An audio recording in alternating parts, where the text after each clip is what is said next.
course there's a risk. But consider the risk, Mr. President. If the Japanese invade us right now, they would penetrate as far as Chicago before we could stop them. Gentlemen, most of you did not know me when I had the use of my legs. I was strong and proud and arrogant.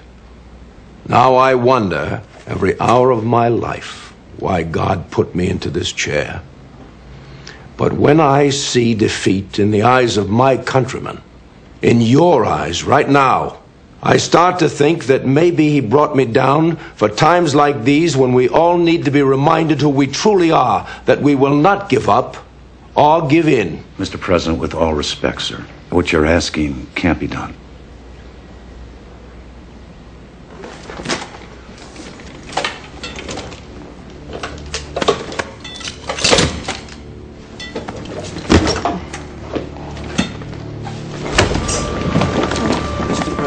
Mr. President! Get back, George. Get back.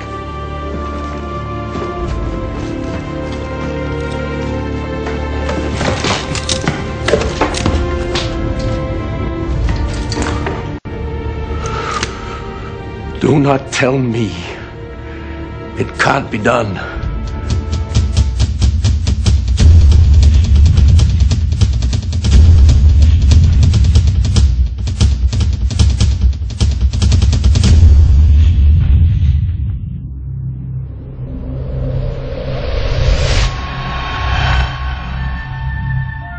Kailangan paniwalaan muna kasi nagsisimula lahat sa paniniwala eh.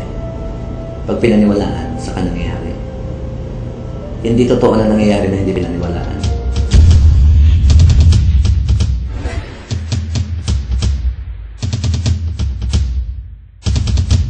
Kami talaga mahirap.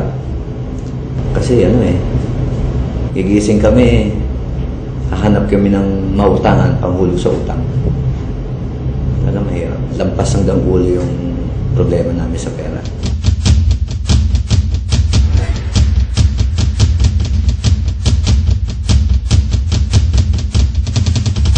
Madaling araw nun, isa palang anak namin nun, si JB, mga gamit namin, lahat-lahat na. Yun na yung tayong kayamanan namin, yung kariton na yun, at saka yung gamit namin na nandun sa kariton. Sabi ko, ang pamilya ko, ang buhay ko, andun na. Isang kariton.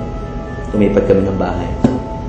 Ang tanging kayamanan ko, isang kariton. Andun yung mag-ina ko, andun yung mga karton-karton. Yun na yun. Doon na kami magsisimula. Nangangarap ako balang araw talaga. Magkakasasakyan ako, aasenso ako, yayaman ako.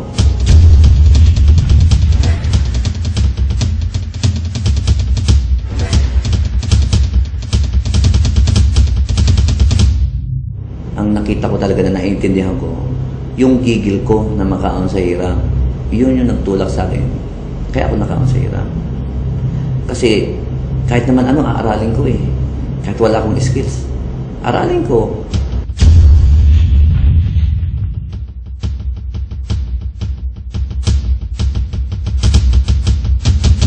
Bibili lang ako ng bumbilya sa galeriya. Tapos nakita ko may nagkakagulo. Ba't parang ang daming tao? Sa gilid ako dumaan. Noong una, hindi ako nakarelate. Kasi pinag-usapan niya paano daw mag-encode yun. Hindi ako nakarelate. Tapos yung binantayan ko lang yung sinabi na sa ganitong schedule, meron mo yung seminar. Pumunta ako doon.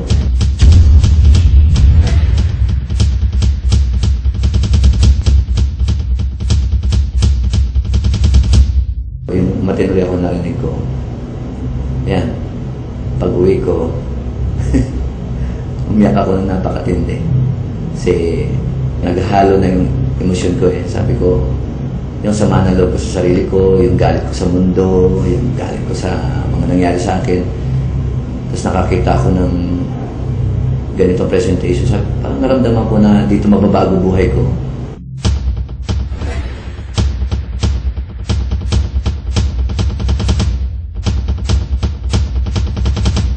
Nung atin ako ng training, yung mga may-ari ng kumpanya to, yung mentoring nila, yung mga pananaw nila sa buhay.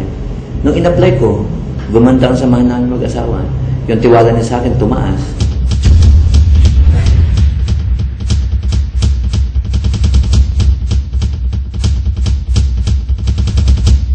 Ang mga successful, binubusog nila ang buhay nila kung ano mga gagawin nila. 1 year from now, 2 years from now. Plans, vision. Punong-puno sila ng vision, not memories. 30 to 40 car qualifiers for 2011. That's my personal vision.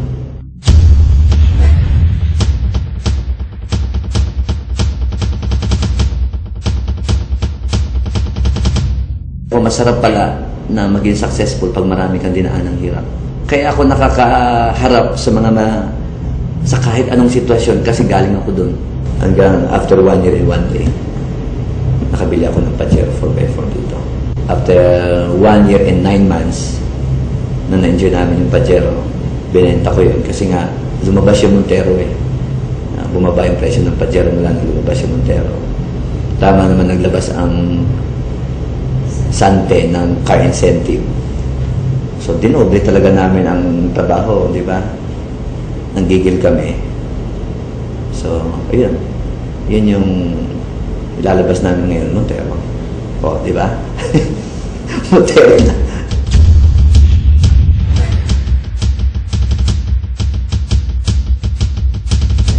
At saka pasalamat din ako kasi yung mga taong nasa likod ng company, they are men of visions.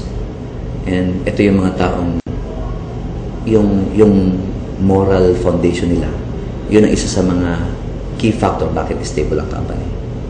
Ang buhay, naintindihan ko ang tamang buto sa tamang lupa. Minsan tamang buto, mali lupa, hindi talaga totoo bumaayos. Tamang lupa, mali buto. Hindi rin eh. Pero pag tamang buto, tamang lupa ng tagpo, talaga maganda.